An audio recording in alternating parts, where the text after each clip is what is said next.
Dexcom Inc.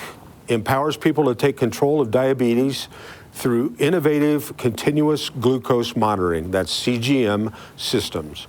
With a significant presence here in Mesa that we'll be talking about with our guest, Dexcom has emerged as a leader of diabetes care technology. By listening to the needs of users, caregivers, and providers, Dexcom simplifies and improves diabetes management around the world. Let's now introduce the Mesa Site General Manager, Mr. Jim Kasselmann. Jim, hey. Welcome to Mesa Morning Live. Thank you very much, Mark. Glad to be back. I was on the program about 3 years ago, if I remember right. Now, in the last 3 years, when you would go places and hang out with important people, would they always say, wow, what was it like being on Mesa Morning Live? Is that usually an icebreaker for you? Not usually, but occasionally someone would say, didn't I see you on TV one morning? See, well, there you go. That's awesome. Well, welcome back. Good to have you back. I'm sure a lot of things have changed over the last 3 years with Dexcom. Tell us a little bit about where you've been and, more importantly, where we are now and where we're going 2021. Sure. Yeah, time has really flown by because almost 3 years ago was when we started our commercial production operations to manufacture our continuous glucose monitoring devices. But we were present in Mesa the year before that. So really, we're coming up on our 4th year anniversary. But it took a year to get the plant finished up and get the equipment moved in, validated, go through our regulatory, audits where we had clearance to manufacture and distribute our continuous glucose monitoring systems. And in the 3 years that we've been operating, soon to be 3 years, the site has grown tremendously. We began 4 years ago with about 40 employees that transferred from San Diego to come out here to the wonderful city of Mesa, looking for affordable housing and a less congested lifestyle. And the site just exploded from there. We are at 1,000 employees. And we have expanded our manufacturing operations 2 times over since we began. And we have additional work that is underway at this point in time. And there'll be more work later in the year to expand our capabilities before we really build out the Dobson Road facility to its fullest capability in 2022. So it's been a journey of growth the entire step of the way, starting 4 years ago almost. Wow, that's great. 1,000 employees now to date. That's yes. Phenomenal. Well, what is that? How does that translate into dollars of economic development for Mesa? Any idea off the top of your head? Well, for Sally, she gets to charge us more money to be part of the chamber. I know that. That's genius. Good move, Sally. Well, keep growing. When will we hit 2,000 employees? I don't know if we'll hit 2,000 within the Dobson facility. We are expanding out in the Gateway area where we're setting up a regional distribution center. And, a lot of the advantages that brought Dexcom manufacturing to the Mesa area also translated into putting Dexcom's first regional distribution center out here in Mesa as well. And that is a huge facility out there, 480,000 square feet, if I'm keeping my numbers straight. And it has access to the highway systems and, it's close enough to the plant. We're going to have truck traffic going back and forth between the Dobson facility and that regional distribution center so that we can further distribute our continuous glucose monitoring devices across the nation. That's great. You mentioned relocating to Mesa. Where was Dexcom prior to Mesa? Yeah, Dexcom was founded in San Diego, and that's where the headquarters still resides. We do have a manufacturing capability there, and that's where our corporate capabilities are, our research and development, procurement, all of those corporate functions are still in the city of San Diego. Just another example of California companies realizing that Arizona is much more business friendly, and let's boy, the quality of life and what you get for your dollar out here is pretty stark contrast to San Diego. I think we learned that immediately. yeah, a little less regulation than in California. Yes, it's operating within the state of Arizona and specifically within the city of Mesa has just been a wonderful experience. Every interaction that we've had with Bill or with the mayor, the rest of the city staff has absolutely been first class. It's been it made coming to Mesa, an enjoyable process, and it's made the day-to-day operations enjoyable. We don't run into the bureaucracy that you can run into, in other parts of the country. That's great, and boy, that Gateway Airport area is just it's like a city on its own. It's just booming out there. We're going to hear, I'm sure, more of that from our final guest, but that's great. Well. As far as glucose monitoring, I mean, I hate to say this as a outsider looking in, but diabetes is on that's an increasing situation or problem. It's an opportunity for you guys. But absolutely. But that's something that if you're going to have it, a GCM device like that is critical to the lives of so many people. How does diabetes look nationwide?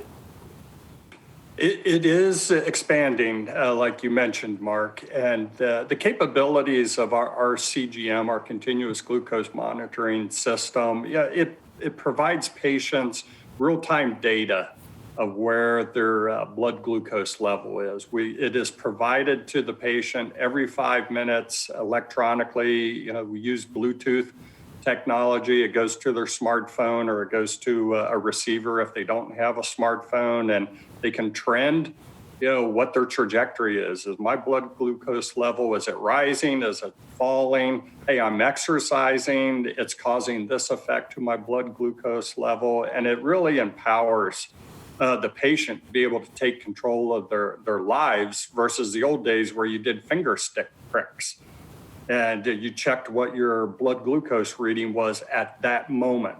And you always had a huge gap between what that moment was and what your prior moment was, which may have been 6 hours prior. And this just puts the information right in the hands of the patient. And they can share that data as well. If it's a child that has diabetes, that continuous glucose monitoring system of ours will send that data to parents. So a child goes off to school, parent knows exactly what's happening with them. They go over to a friend's house, the parents know exactly what's happening with their child's blood glucose levels. Wow, that's crazy. I think of all the things I got away with when I was a kid because my parents didn't know what I was doing. Amen. And now look, well, that's phenomenal. So Siri could actually tell you, hey, your glucose just spiked back off a little bit. I mean, I'm maybe... I suppose that's technologically capable, yeah. But I haven't heard of that. Well, get on that, Jim, and let me know. I'll get with our R&D head, see what they can do about having Siri if she's not already engaged. That's awesome. Well, maybe you could give us a quick over. And by the way, I just thought of something. I'm just spitballing ideas here. I know that for many, the face of, it sounds weird to say, but the face of diabetes for years was Wilford Brimley. He was the guy that you always, he's the guy that was talking to you about it on TV. And I know he's passed. Rest in peace, Mr. Brimley. If you're ever in the market for a new spokesperson, maybe an older guy, maybe a beard, kind of haggard. Handsome, debonair, well-spoken. Well, I don't know about that, but maybe local, somebody that could come out to the Gateway area. Let me know, and I might have a lead on somebody. We'll keep you in mind there, Mark. All right, Jim. Hey, tell us real quick, maybe as a summary, tell us about where you see Dexcom moving in the future. And once again, we're always trying to appeal to the people that are watching this on TV and wondering if they should do their business in Mesa. Maybe you could tie that in with what you found it's like to do business. You touched on this earlier, but how great it is to do business in the city of Mesa, Arizona. Sure, my pleasure. We're looking to launch our next generation product, in part, and this is in the public realm, in 2021, and really get moving in 2022. And that's going to be, some real advancements for the patients because of the feedback that they provide us on what they would like to see. So we call that product our G7. And we're currently manufacturing G6 here in Mesa and also in San Diego. So G7 is coming, and we expect a very rapid adoption and transference of patients over from G6 to G7. And that's also really going to, we're looking for that to be our platform to really get into the type 2 diabetic market, which is a really huge patient population that's out there across the world. And so that's where we're really going to be on the precipice of taking another step change in growth. And we'll be making G7, out here in Mesa. And talking about what it's like to operate within the city of Mesa, not only am I, a business person within the city, heading up that site, but I'm also on Bill Jabginiak's Economic Development Advisory Board. I serve as the chair, and I've seen the economic growth that has taken place within the city over the 4 years that I've been here and the 3 years that I've been on the board. And it's really phenomenal. And you mentioned the Gateway area. And, I think back to probably one of my first Economic Development Advisory Board meetings. And, I'm trying to get oriented to the city of Mesa. And I just remember Bill would say, well, there's this, swath of land out here by Gateway. There's this and there's that. And, I kind of walked away from that like, okay, there's a bunch of ranch land out there that hasn't been developed. And what has happened in Southeast and Eastern Mesa over the last 3 years has truly been transformational. And that links directly back to the attractiveness of what the city offers in the way of enabling companies to come here, find a workforce that they can staff their offices with, their manufacturing lines with. And that's why Mesa is growing like it has been, because they have a really solid plan in place. They looked at the strategy and they're executing against the strategy, and the proof is in the pudding of what has actually taken place in the city of Mesa. That's great. Well, Sally, what would you like to share? I was just going to jump in because I also serve on that board, and Jim's done a great job. As a board member and now as our chair leading that group. It's fun board to serve on with him, and it is fun to see everything that's growing and everything that Mesa has. It's a pretty exciting time. Yeah, aerial views of the East Valley. If it would be hilarious to look at the progression and how quickly things change. My son bought a house out in Santan, and every time I go out there, it's like, wait, how did a Quick Trip just pop up on that corner last week?